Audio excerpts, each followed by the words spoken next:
What's the most American thing ever that if explained to a non-American might just sound crazy? There is a place a short drive from my house that is a firearms military merchandise store in the front half of the building, and in the back half, just down a short hallway, is a barbecue restaurant. It's a magical place. When I was in Tennessee as an exchange student for a year, I was surprised by the team spirit of each high school. Like how there was a football game every Friday night and almost all of the school was there to cheer them on. That would never happen in my country. Spectating as a high school kid was mainly a way to socialize, meet up, and find out where the parties were. At least when I was in high school, pre-cell phones, that's what we did. No one really watched the actual sport because it's rarely a quality game. Warehouse type grocery stores, Costco, Super Saver. My great uncle from Australia would always take photos, and my Korean, non-Seoul, friends thought this was crazy we'd have so much space for a grocery store. Costco is pretty great. I went to law school there. Fraternities, sororities. Yes, so we just join brother sisterhoods when we go off to college with secret rituals and traditions. Fraternities and sororities are also a thing here in the Philippines. It's really controversial though, so many have died from hazing. As a South African, what amazed me was the competitors call each other out in advertisements. I couldn't believe it at first, it seemed so unusual.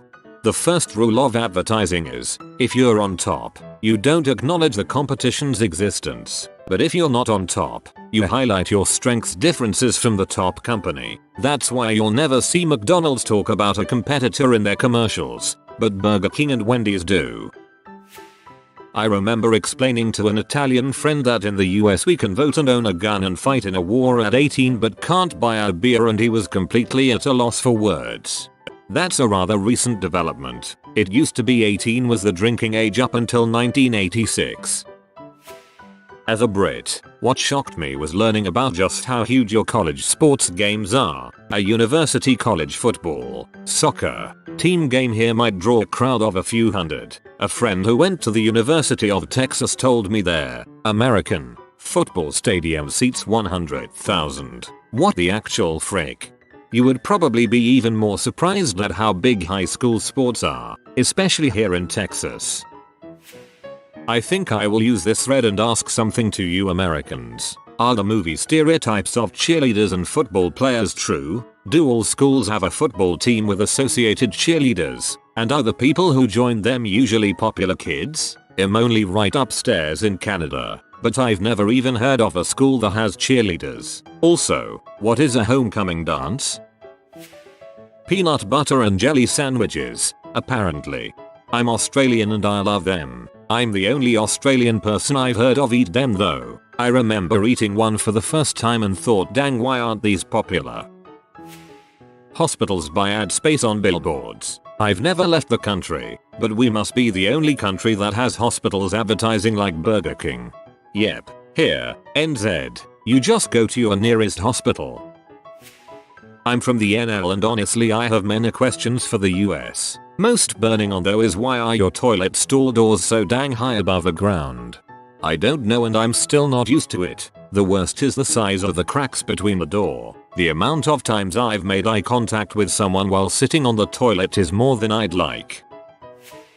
I've visited the US a couple of times. I'm a South African Brit, and the TV adverts are like nothing I've ever experienced anywhere else. The crazy political adverts where they do nothing but insult the opposition. The medicine drug adverts. Good grief, those lists of side effects. It makes the drug sound more dangerous than whatever it's meant to treat. My fiance's favorite though was a petrol advert. Gas, to you guys I guess. It made it sound as if filling your tank with their brand was the ticket to a better life. That advert had American flags everywhere, bald eagles, and the best tagline in the world, buy a tank full of freedom. That was a few years ago and we still joke about going to get a tank full of freedom when we fill up our car.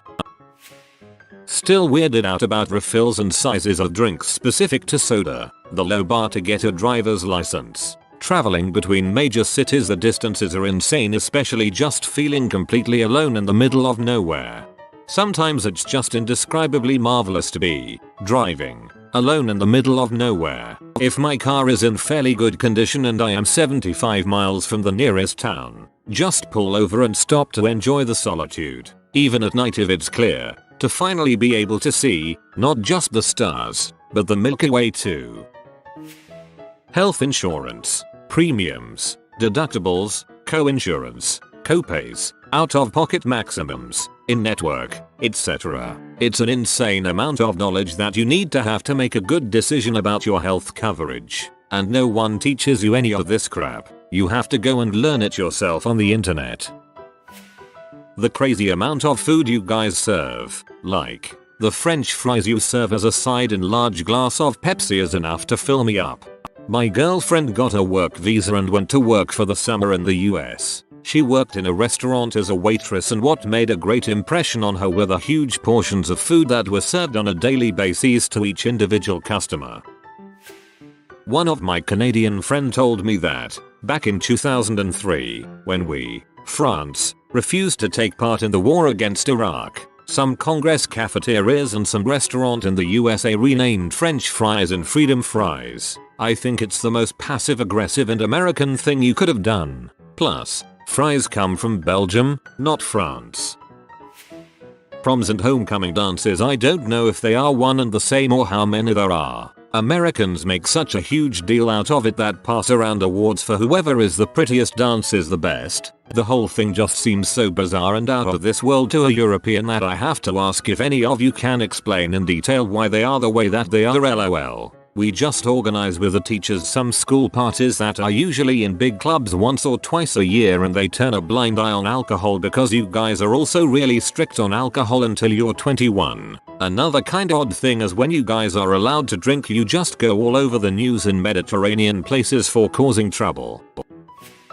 I studied in Chicago for a month at 17, and I was so confused as to why all your bread was sweet. I get migraines if I eat too much sugar, and I basically lived off of chips, mac and cheese, and the salad bar in our accommodation. On the 4th of July I just ate a bowl of carrots dipped in ranch dressing as I didn't eat meat at the time. It still had enough sugar to knock me out. Also, your painkiller bottles are huge. I had to buy ibuprofen and the smallest bottle was like 100 pills. I haven't finished it yet, and that trip was 2 years ago. Complimenting strangers. But I like it though. Do you guys in the US get paid holidays? We have weeks of paid holidays, not including the bank holidays. I saw someone saying that in the US they practically work perpetually for their company with no time off. How? I was on a night train in Italy from Rome to Venice. I explained beef jerky and he asked me why we would do that to steak, and I was like, blame the cowboys. To preserve meat during trips that lasted weeks. Not an American, Brit, but when I watch live streaming Premier League on American channels, all legal of course, I honestly find the advertisements so strange. They're so aggressive. I don't know if that's the right word, but honestly it's a fun experience. The car adverts are the best. You should see local ads, they're hilarious. I don't care if someone said it already, I'll repeat it anyway because it's so important. That gap next to the doors in toilet stalls. I don't want eye contact with strangers when doing my thing. I live in a right to hire state. That basically means that, with a few exceptions, my employer can fire me at any time without reason, with zero notice. It is possible to get a job with a contract, but those are rare unless you have a very high paying position. This is quite common in the USA from what a lawyer told me. I've read stories on this site of other places that are not like this. I always thought this was normal before.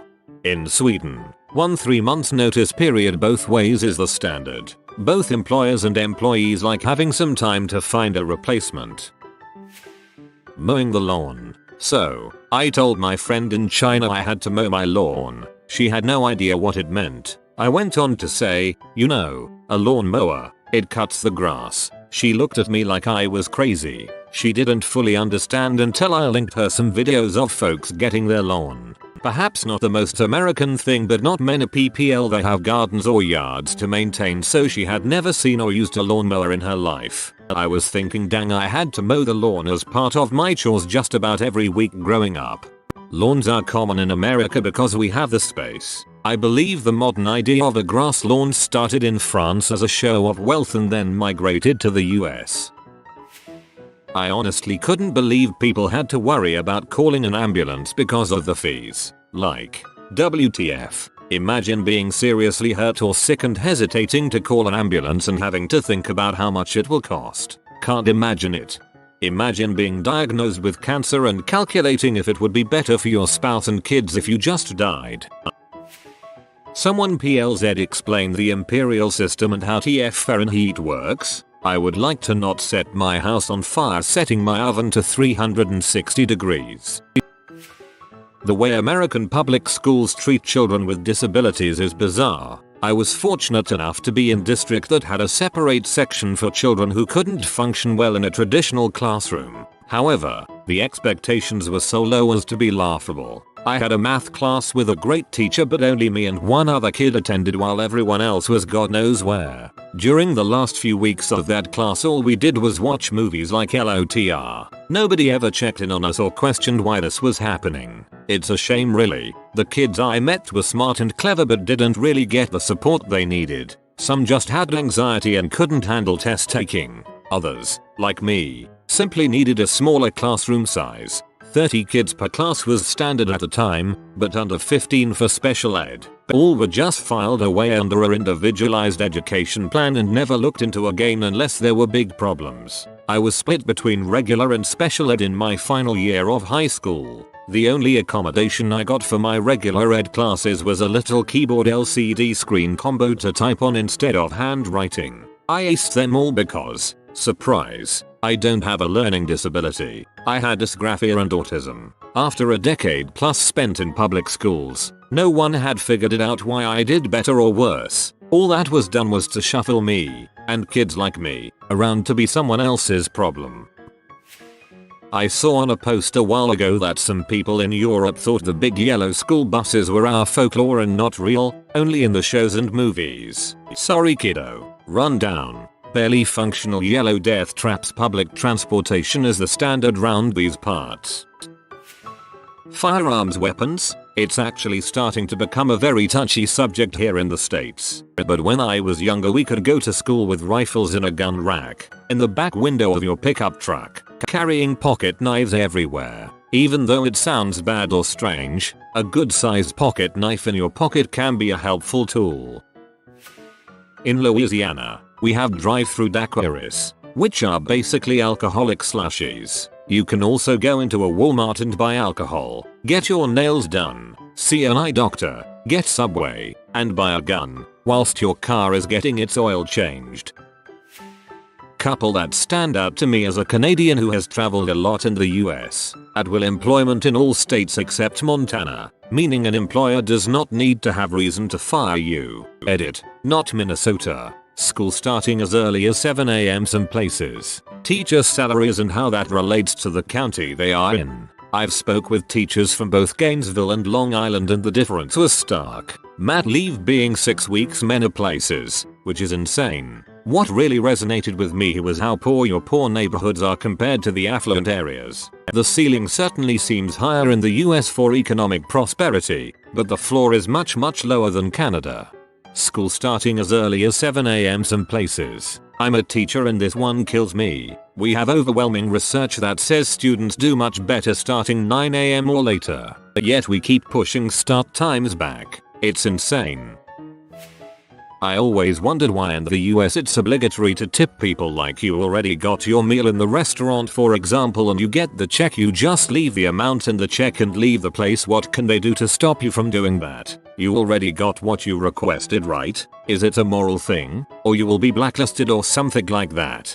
At some point in history, restaurants couldn't pay their workers enough and asked the customers for help. They abused this by not paying their workers enough even when the crisis was over. And now here we are with staff not earning enough and bosses placing that responsibility on the customer. Waiters and waitresses are essentially required to tip because their actual wage is very low. In my state they are usually paid $2 an hour. If you don't tip, they'll give you a glare and might even tell their manager. The only reason you shouldn't tip is if their service made you feel worse than you did coming in.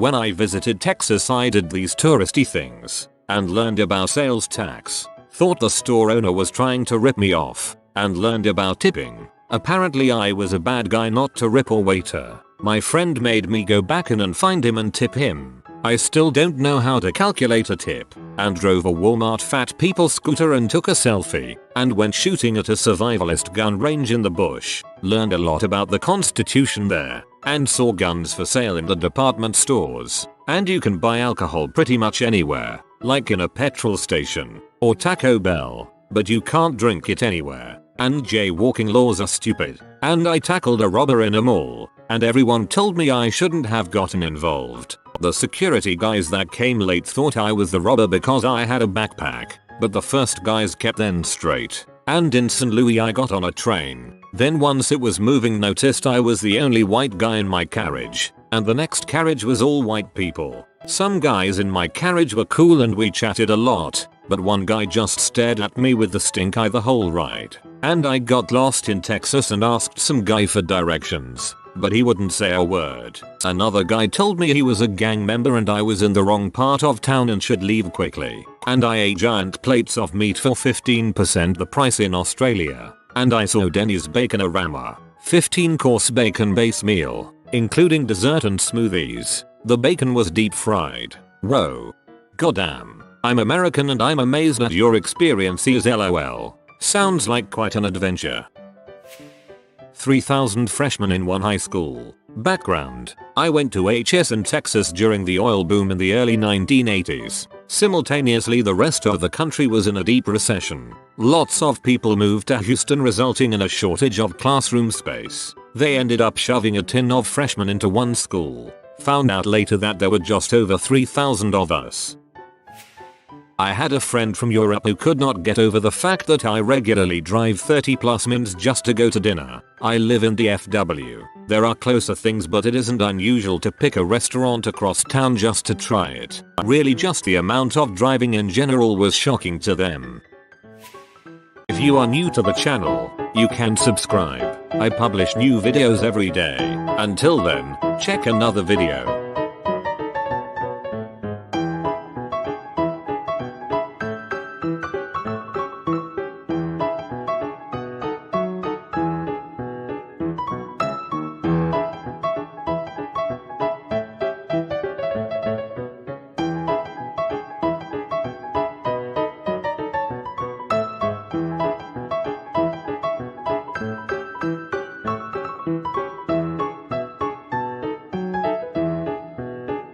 Bye for now.